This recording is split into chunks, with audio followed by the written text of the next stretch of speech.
नमस्कार दोस्तों, राजनीति की बातों में आपका स्वागत है। मैं हूं आपका दोस्त धर्मेंद्र कंवारी। दोस्तों, बातें हो रही हैं चौधरी भजनलाल की और भजनलाल के उस दौर की। पिछले वीडियो में हमने ये बताया था कि कैसे चौधरी भजनलाल पाकिस्तान से हरियाणा में आए और किस तरह का उनका संघर्ष जीवन में था।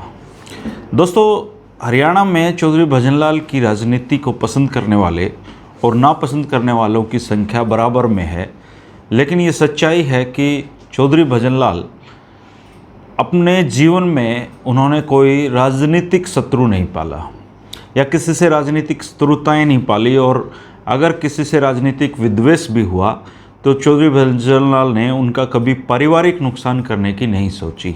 राजनीति में चौधरी भजनलाल को अजात शत्रु भी उनके दोस्त कहते हैं। उनकी 3-4 विशेषताएं चौधरी भजनलाल की थी। एक तो वो जहाँ भी रहते थे, सोने से पहले वो ये देखा करते थे कि कोई ऐसा व्यक्ति तो उनके पास नहीं आया हुआ है जिसकी फरियाद ना सुनी गई हो और जिसको खाने की या रहने की कोई समस्या हुई हो। वो लास्ट में सोने से पहले खुद बाहर निकल कर ये चेक किया करते थे। दूसरा ये है कि वो दोस्तों को खाने और खिलाने में बड़ा विश्वास किया करते थे।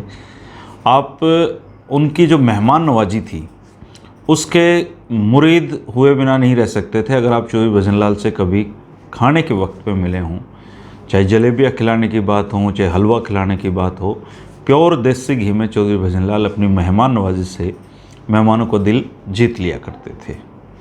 और इसके अलावा अगर किसी का काम नहीं बनता हो, कोई चौधरी भजनलाल के पास अपना काम लेके आया और वो काम बना नहीं, इसके बावजूद उन्होंने कभी किसी के साथ इस तरीके की बातचीत नहीं की कि वो मन में कड़वाहट लेकर चला जाए।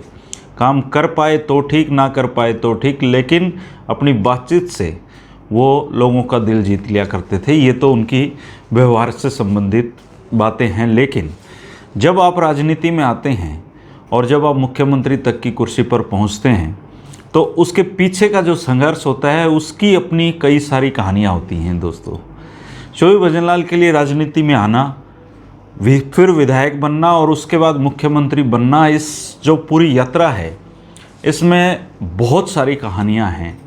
और उन कहानियों में से एक जो संघर्ष की बात वो ये है कि जब 1968 में उनको टिकट मिली और कांग्रेस में टिकट कैसे मिलती है इसका जब रास्ता उन्होंने खोज निकाला तो उनको टिकट संबंधित कोई समस्या जीवन में आई नहीं। 1972 के चुनाव में उनका जो ग्राफ है उसको ऊंचा उठाने का काम किया चौधरी देवीलाल ने, क्योंकि वो चुनाव चौधरी साहब ने तोसाम से भी लड़ा और आदमपुर से भी लड़ा और दोनों जगह चौधरी देवीलाल चुनाव हार गए। लेकिन जहां से दोनों जीते, आदमपुर से चौधरी भजनलाल जीते जो मुख्यमंत्री बंसीलाल की कैबिनेट में कृषि मंत्री बने, और तोसाम से चौधरी बंसीलाल जीते जो हरियाणा प्रदेश के मुख्यमंत्री बने। तो एक किस्म से चौधरी देवीलाल को इस तरीके से भी जाना जाता है कि वो जिनसे हारे वो भी बड़े नेता बने, ये उनका कद था। खैर, बातें हम चौधरी भजनलाल की कर रहे हैं। तो 1968 में चुनाव जीता, फिर 1972 में चुनाव जीता, और वो चौधरी बंसीलाल के सबसे विश्वास पात्र लोगों में उस समय हुआ करते थे। और जब विधायकों का दल बदल कानून लागू नहीं था और जो पंडित भगवत दयाल शर्मा हैं, चौधरी देवीलाल हैं, जो हमेशा चौधरी बंसीलाल की कुर्सी पर निगाहें रखते थे, या चौधरी बंसीलाल को हमेशा ये खतरा बना रहता था कि सरकार अब गई तब गई, उस दौर में चौधरी भजनलाल अपनी जो दुनाली बंदूक है उसको लेकर एमएलए हॉस्टल का रातों को कई बार चक्कर काटा करते थे और पल पल की खबर चौधरी बंसीलाल तक पहुंचाया करते थे कि फलाना विधायक से कौन मिला है, या कोई संदिग्ध आदमी एमएलए हॉस्टल के आसपास भी मंडराता तो जो बंदूकधारी दुनालीधारी चौधरी भजनलाल हैं वो उसको वहाँ से खदेड़ते हुए 1 मिनट भी नहीं लगाते थे। और चौधरी बंसीलाल का उनको पूरा विश्वास हासिल था। 1968 के बाद जब 1972 में चौधरी बंसीलाल की सरकार बनी तो तब भी वो उनको कृषि मंत्री के रूप में उन्होंने अपनी कैबिनेट में रखा। लेकिन 1974 में कुछ ऐसा हुआ कि चौधरी बंसीलाल और चौधरी भजनलाल के रिश्तों में खटास आ गई। इसके पीछे की जो कहानी है वो कहानी ये है कि चौधरी बंसीलाल के पेट में अचानक दर्द हुआ। जब टेस्ट वेस्ट कराए गए तो इलाज थोड़ा लंबा चला, लेकिन बाहर ये प्रचार हो गया कि चौधरी बंसीलाल को पेट की गंभीर समस्या है और कैंसर जैसी कोई बीमारी उनको हो गई है और वो जल्दी ही इस दुनिया से शायद चले जाएं। तो इस अवसर का जो फ़ायदा उठाने की जिन दो लोगों ने सोची, उनमें कन्हैया लाल पोसवाल जो चौधरी बंसीलाल के कैबिनेट में थे और जो चौधरी भजनलाल थे, उन्होंने विधायकों से अपनी तरफ से संपर्क साधना शुरू किया और अपनी कुर्सी के लिए हमेशा चिंतित रहने वाले चौधरी बंसीलाल से ये बात छिपी नहीं रह सकती थी और उन्होंने इस अवसर को अपनी एक चिंता के रूप में लिया और जो कृषि संबंधी, गेहूं संबंधी जो लक्ष्य थे वो उनकी पूर्ति नहीं करने पर या उनमें पिछड़ने पर बहाना लेकर चौधरी भजनलाल को अपनी कैबिनेट से बाहर का रास्ता दिखा दिया।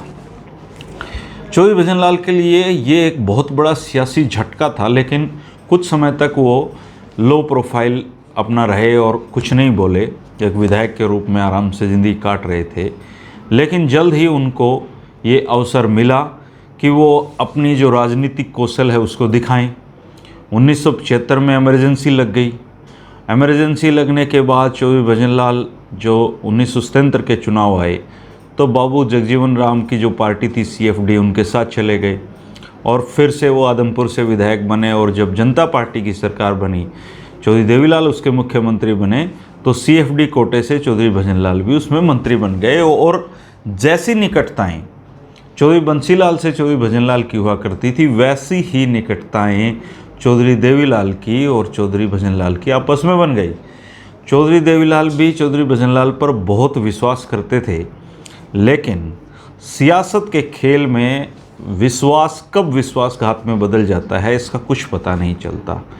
बहुत सारे विधायक चौधरी देवीलाल को कुर्सी से हटाना चाहते थे और बहुत सारे विधायक मुख्यमंत्री भी बनना चाहते थे, जिनमें से चौधरी भजनलाल भी एक थे। चौधरी रिज्जक राम भी एक थे, बलवंत राय तायल जी एक थे। बहुत सारे लोग उस समय मुख्यमंत्री की दौड़ में थे। चौधरी चंद्रम भी एक उसमें अहम कड़ी थे, लेकिन बाजी लगी चौधरी भजनलाल के हाथ में और वो जनता पार्टी के मुख्यमंत्री चौधरी देवीलाल को अपदस्थ करके बने। और यही वजह है कि ताउम्र चौधरी भजनलाल की जो ये काम था, इसकी करामात को लोगों ने माफ़ नहीं किया जो चौधरी देवीलाल के को चाहते थे।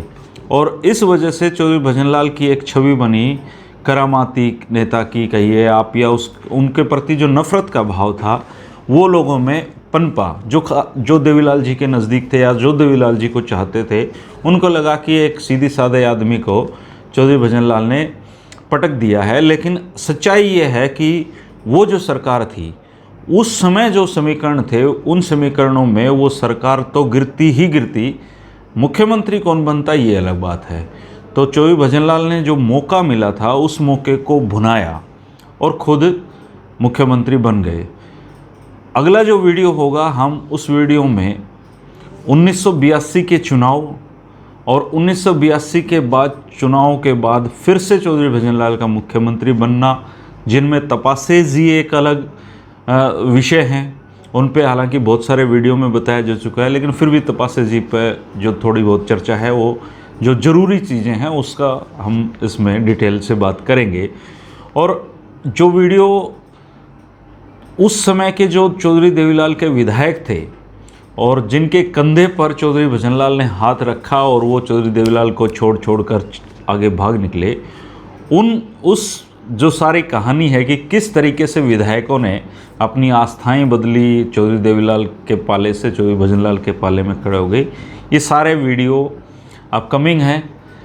3 बजे की चाय के साथ राजनीतिक वीडियो का फ़ायदा उठाते रहिए। जो मित्र कमेंट करते हैं और उस दौर की राजनीति की बातें हमें बताते हैं, उनका मैं एक बार फिर से आभार प्रकट करता हूं, क्योंकि जो सूचनाओं की प्रक्रिया है, जो उस दौर के लोग हैं, उन जिन्होंने अपनी आँखों से ये सब कुछ देखा है, वो अगर अपनी बातें बताएंगे तो उसका फ़ायदा सबको मिलेगा। इसलिए आप ज़रूर कमेंट ज़रूर किया कीजिए और आप लोग जो वीडियो देख रहे हैं वो भी कमेंट पढ़ा करें, क्योंकि कई बार कमेंट में बहुत अच्छी जानकारियाँ भी मिलती हैं। चैनल को अगर आपने सब्सक्राइब नहीं किया है तो चैनल को सब्सक्राइब कर लें दोस्तों। 3 बजे के राजनीतिक वीडियो में मुलाकातें होती रहेंगी। तब तक के लिए धर्मेंद्र कंवारी का नमस्कार।